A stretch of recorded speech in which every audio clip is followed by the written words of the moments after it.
Star plus के show Parshuram में चल रहा है इमोशनल अत्याचार। अब देखिए, आप सभी तो जानते ही हैं कि जो शालिनी हैं उन्होंने कबीर के खिलाफ केस किया था और अब शालिनी की बहन चाहती है कि वो ये केस वापस ले ले। शालिनी तो आ गई है मीठी मीठी बातों में, लेकिन क्या परशुराम भी आएंगे? क्योंकि हम सभी जानते हैं कि परशुराम अपने दुश्मनों को कभी छोड़ते नहीं हैं।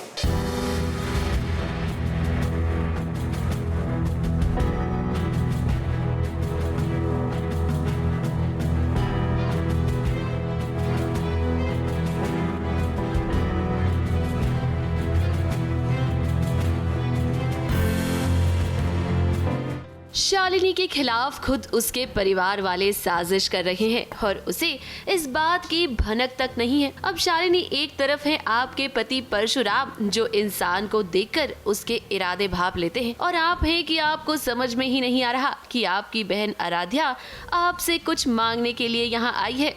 आपके सामने वो नाटक कर रही है ताकि आपका दिल पिघल जाए और आप कबीर को जेल ना भेजें। मैं शादी के बाद अपनी लाइफ कैसे सेट कर पाऊंगी।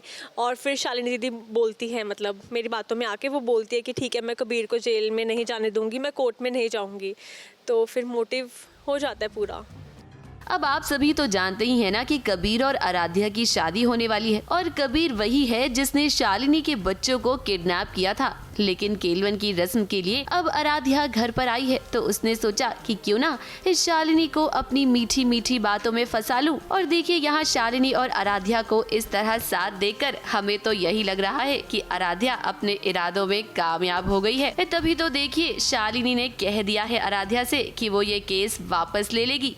तेरी कुछ दिनों में शादी है, तू घर बस आएगी, तू एक नई जिंदगी शुरू करने वाली है, तेरे बच्चे भी तो होंगे। कैसे? अगर मेरा पति जेल कस्टडी में रहेगा तो कैसे होंगे मेरे बच्चे? ठीक है, वो जेल कस्टडी में।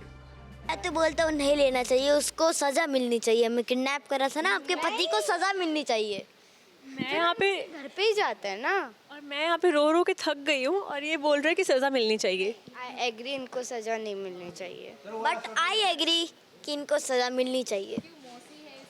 नहीं, किडनैप कर आया यार हमें, मेरे को इतना पसीने आए थे उस सीन में। कबीर को पता नहीं था ना कि वो तुम लोग हो, उसको पता होता तुम लोग को फिर वो नहीं करवाता। मुझे यही बताया। अब आराध्या ने शालिनी को तो अपनी बातों में फंसा लिया, लेकिन क्या परशुराम भी आराध्या की बात मानेगा? क्योंकि ये तो आप सभी जानते ही हैं ना कि परशुराम कभी भी अपने दुश्मनों को नहीं छोड़ता। मुंबई से प्रिया धवरे के साथ एबीपी न्यूज रिपोर्ट।